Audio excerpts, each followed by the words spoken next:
Bilang solusyon sa manipis na supply ng kuryente sa bansa, itinutulak ngayon ng isang kongresista ang paggamit ng nuclear energy. Ang detalye sa report ni Mela Lesmoras. Rise and shine, Mela.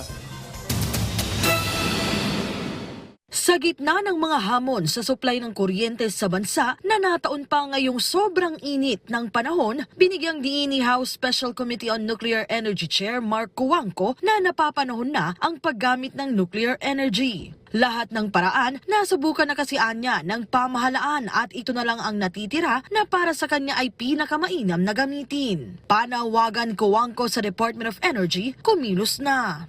Nakita natin na 37 years na subukan ng lahat ng iba, palpak. Hindi nagmura ang ating kuryente, hindi naging sapat ang ating supply. Kung gusto nating talaga na mura at sapat at reliable na kuryente, yun lang pong nuclear. Ang sama-sama po yung katangian. Likas na mura, likas na malinis, ngunit likas din na naaasahan. Una nang tiniyak ng DOE na nakatutok na sila sa pagtugon sa mga isyong may kaugnayan sa supply ng kuryente. Sa ngayon, habang hinihintay naman ang solusyon, payo ni Congressman Cuangco sa publiko, magdoble ingat sa matinding init. Anya, masusin na rin tinututukan ng Kamara ang sitwasyon ngayon.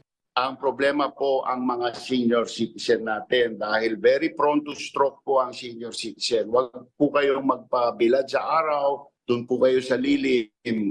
Kung talagang sobra ng init, basain nyo po ang katawan nyo. Mas maganda nang magpalamig kayo kaysa may stroke po kayo, magkasakit po kayo.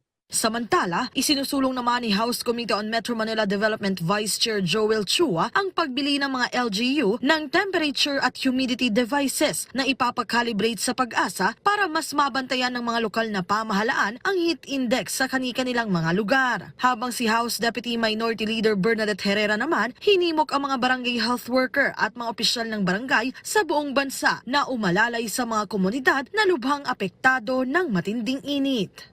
Pagdating sa kapakanan ng ating mga kababayan, pagtitiyak ng mga kongresista, isusulong nila ang mga nararapat na hakbang.